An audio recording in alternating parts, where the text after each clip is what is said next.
because what I find with is a lot of the people now with cell phones are creating, but they're creating in the context of a social network. And so they're taking pictures, or they're doing updates.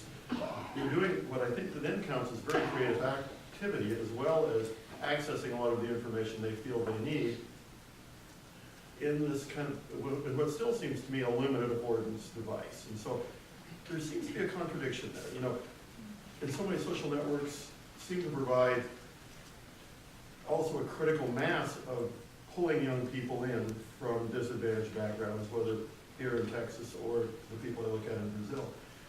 And so it seems to be in many ways almost, I hate to use the word panacea, but a very promising new development, something that will provide the kind of, a lot of the kinds of things that Ricardo was talking about. But I still have lingering doubts about how much can be done in terms of real creativity with those kinds of devices. So I'm concerned about that contradiction. It seems like they're providing a lot of the access that youth really want, providing not only opportunities to get information, but to create and add to the conversation. But is it fundamentally limited just by the narrowness of the bandwidth and the narrowness of that device? I don't think it's a yes/no question. My response to that would be that there's a horizon that's constantly moving.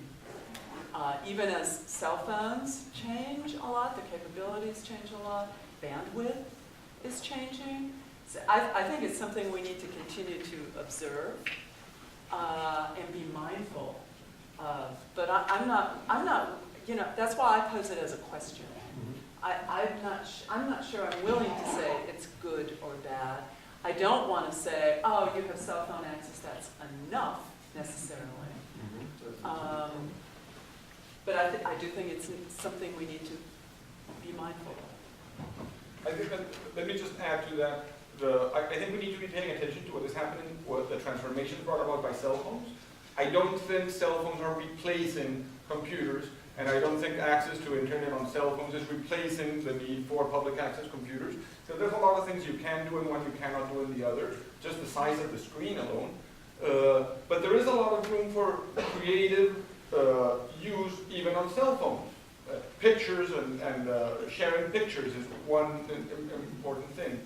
But I think you touch on a very important aspect, and that is not just having more consumers of information through technology, but enabling people to be more active creators and exchangers of information, which is a really important dimension that we need to be paying attention to in all the training programs that we're dealing with in these community access centers. That it's not just about consuming information, but also creating and generating new knowledge and new information. And for that, Facebook and social media might play a role, yes. In the early days of telecenters and in the early days of libraries offering computer access, they would block out email, saying, well, no, you have to come here to do homework, not to do email. And they would block out Facebook or MySpace or those places early on. So what would people do? Well, they would go to the place where it wasn't blocked. There's a strong movement for opening up computers so that people can download things and hack and try out things. Yes, and then reboot and reset the whole image to where it was. But many places don't allow you to install new software, to install new things. So that is hindering creativity and the possibility of creating new things that I think is really important. And that in some ways, Facebook and social media can enable, but does not necessarily. So we need to look for ways to promote that creative outlet and not just having higher masses of consumers of information. Well, thank you for that, and let's thank our panel once again.